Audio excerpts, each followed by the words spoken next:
这是迪雷，欢迎您收看藏人行政中央电视台本周西藏华语新闻节目。至此2026新年到来之际，首先向各位观众朋友们致以诚挚的新年问候，祝愿新的一年吉祥如意、平安喜乐、福德圆满。本期的新闻要点有：达赖喇嘛尊者在南印哲蚌寺为153名僧人授予比丘戒；美国国会及行政当局中国委员会报告指出中国在西藏严重侵犯人权案例；最高法院首席大法官伊辛汪姆访问伊南藏人社区；安全部长加日卓玛出席甘丹东底学院下属学校建校55周年庆典；西藏人民议会副议长卓玛次仁与印度青年交流西藏议题。下面请看详细内容。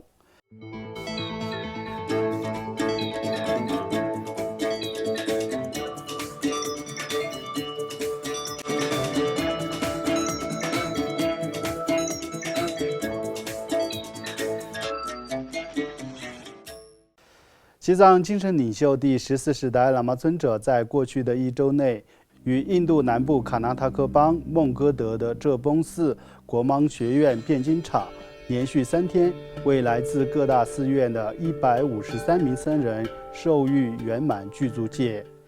在授戒仪式上，达赖喇嘛尊者勉励僧众，尤其在当今艰难时代，应积极肩负起弘扬与振兴佛法的责任。据悉，由尊者亲自主持的授戒法会将于本月内持续举行。自12月12号抵达孟哥德以来，达赖喇嘛尊者已接见约2000多名来自世界各地的藏人、印度民众、喜马拉雅地区的僧俗信众及外国访客。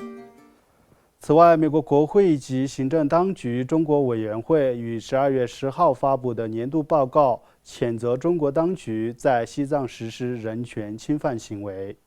报告重点提及中国政府强制驱离色达朗柔五明佛学院逾1000名僧尼，强行关闭西藏各地的私立藏语学校，语言权利倡议人士贡布朗吉在拘押期间因遭受苦刑折磨而致死等事件。同时，报告还提到了中国当局严控宗教与文化活动，包括剥夺藏人参与达赖喇嘛尊者及其他宗教领袖转世事务的权利，并经常惩罚持有或传播达赖喇嘛尊者著作、教言和影像资料的藏人。报告进一步指出，当局对藏传佛教及藏语权利的限制持续加剧，并特别提到洪嘎多杰荣波切在越南拘押期间非正常死亡的案例。与此同时，报告指出，中国当局严厉打压环境保护人士，并加强国家监控及信息封锁，尤其是在所谓的西藏自治区，打压力度更加严重。报告称，截止2025年6月30号，中国政治犯数据库共收录11262名政治或宗教犯的记录。在现有的拘押案例中，有1706例标明或推定囚犯族裔，其中藏族为788人，维吾尔族507人，汉族315人，哈萨克族39人，蒙古族27人，回族9人，其他族群21人。在已知或疑似被拘押的2755名囚犯中，有1671例主名宗教背景，其中藏传佛教徒672人，法轮功学员485人，穆斯林246人，新教徒83人。报告还提及数百名藏人反对当局在金沙江上游建设大型水坝项目而遭捕，以及叶纳寺僧人蒋扬烈谢被判处4年监禁，贡布次仁被判处3年监禁等案件。报告还强调，外界进入西藏的渠道受到严格限制。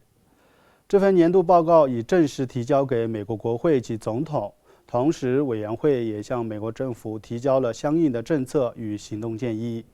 相关建议包括尽快任命下一任美国西藏问题特别协调员，并加强美国对西藏境内外的文化与宗教保护与传承方面的安全与支持角色。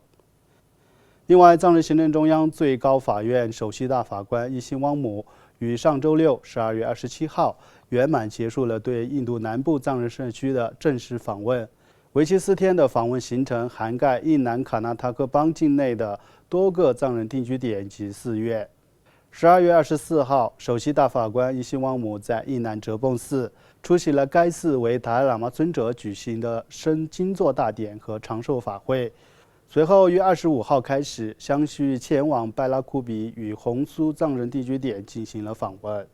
在拜拉库比藏人定居点，伊西旺姆对最高法院驻南印地方法院的办公场所进行了全面视察，审阅了2025年度报告与行政管理情况，并主持内部会议，就流亡藏人司法体系为题发表讲话。他还朝拜了当地的多座寺院。